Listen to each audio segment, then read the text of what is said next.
Hey everybody, it's Jang here with a look at a Lego City set. This is the Demolition Site. Comes with officially 776 pieces, and it's all about tearing stuff up.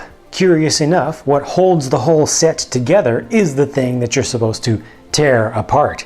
It's this building that's being taken down, and it has a number of sections to it that are intended to be taken apart and to be ripped apart and to be destroyed. First thing I'm going to do is set my timer on my TNT or dynamite, stick that back there in this section over on the left hand side.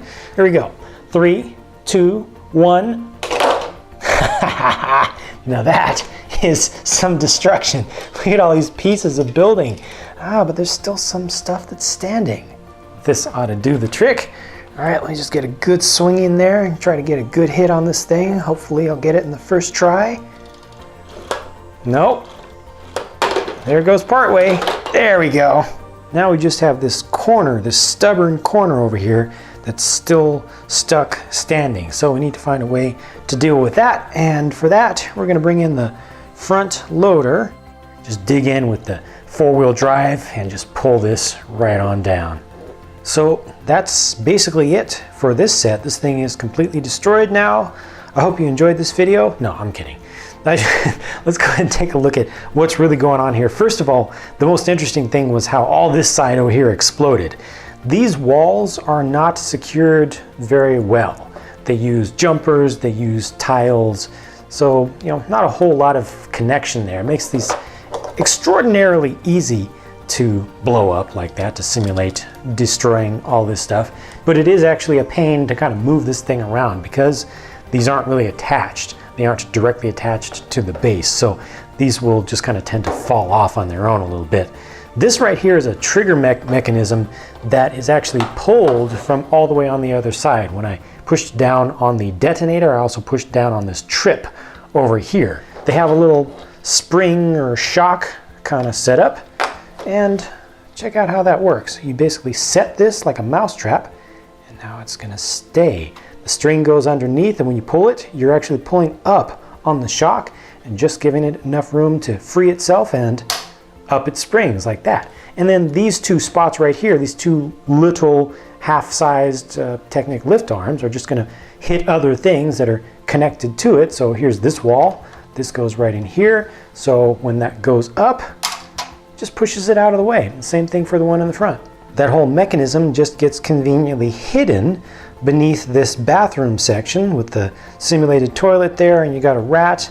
And then you have the main front entrance here with a big stop sign on it just indicating that the place is condemned. So don't go inside, normal folks. And the corner bit is just another random little assembly of a little bit of what's left of a building, and that's also attached with just, in this case, just one single jumper and tiles on top there. So that's it for the demolition site, and it's time to look at the tools of demolition. Dynamite, remote detonator, some actual tools, and a little wheelbarrow, but we need some better stuff than this. Yes, this will do the trick very nicely. This is your mobile crane with a wrecking ball on it. And you can see it's got tracks. It's got a winch on it so you can raise and lower the wrecking ball itself. You want to get enough length there so you can get a good swing out of it. And you want to kind of line up your shot where you're going to hit. It's got some stickers on it. You can rotate the base around properly. And it's got just a pretty basic, straightforward cab. You want to remove it just like that to be able to get in to check out the guy, and he's got a couple of control levers there. The most interesting thing about this set to me is parts-wise, or at least this build here in particular, if I can ever get this thing back on, is the wrecking ball itself. See, this is just on a hook, a standard hook at the end of this line. This is a solid piece of rubber here, kind of a medium soft rubber that gives it some real weight. That's why this thing is really able to get some realistic swings and why it's really able to go through some material. You get some good momentum behind this. There's actually a really interesting design feature that deals with the tracks though. It's got tires. The thing has little cheater tires on the inside. The really narrow Technic pulley or wheel piece connected to an axle, connected to a sprocket, and the sprocket will guaranteed turn the tracks. So that's just connected in there, and you can see how that goes up just a little bit.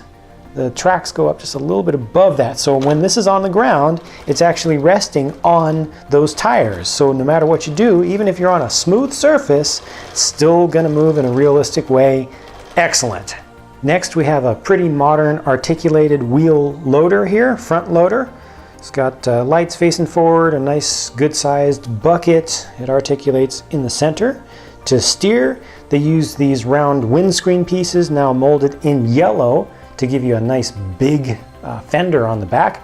Thing has good shaping towards the rear. Again, fair number of stickers are used here. You know, if you don't like stickers, just leave off the ones that don't seem important to you. It really doesn't affect the build. Plenty of range of motion with this thing. It can dump completely, it can pick up completely, it can raise all the way above the roof. So everything you need to works well with this. The cab, well, just take the entire top off to get into the cab. Very simple there, just a steering wheel, you know, just enough. Lastly, they include this articulated dump truck for cleaning up the place. They've done something a little bit different with the fenders in the front. It's pretty smooth, kind of modern looking, I'd say. And something different for the rear fenders as well, using these spoiler pieces molded in yellow here. You know, this is very straightforward in its design, but it's effective. It has nice, very approachable kind of personality to it, and it's got the play value that kids need. You can turn the thing so you can actually steer it as you drive it around, and it's got the dumping bed, which will just turn up. It's actually ratcheted, and it will hold in place as you want, and they give you a bunch of extra little bricks, you know, just to have some extra stuff to clean up, and you can play between the truck and the front loader this way. Finally, here's the lineup of all of the figures included in the set, 6 in total, and they're all set up a little bit differently. So they didn't just go with one consistent color scheme for all of them, they just switched things up. I think that adds a lot of extra character and makes this more useful for extending the play beyond just this set and beyond just this particular theme for this year. It makes these more valuable later down the line. These are just general folks that will be usable for a long time. Also include this one little warning sign. I love the demolition theme and Lego saying, hey, it's okay to destroy this stuff, and as a matter of fact, let us help you get started with it. It's great. Kids will just eat that up. I think that the wrecking ball is a really good feature and it works very nicely. The loader works just fine. The dump truck works just fine. The exploding section of the demolition site of the building that's being taken apart is really cool. The knockdown part is really cool. The tear down part doesn't work quite as well. The biggest negative of the structure part is just that, like I said, the walls do fall down very easily. So that could get a little bit frustrating at times. I think you could fairly easily modify this set though by just bringing in a little jumper, a single stud, just to help hold some of those walls together so that they won't fall off quite as easily. And that would really improve things. I know that they tested both ways and chose what they thought would be the best, but yeah, I wish it was just a little bit more secure. Other than that, this is a really good play set. It's just a good positive thing. You know, it's getting that destructive energy out in a way that's then going to encourage you to build more stuff right after. So I'm happy with this one, and I'm looking forward to hearing what you think about it. Please do share your thoughts about the set down in the comment section, and I'll be talking to you again very soon.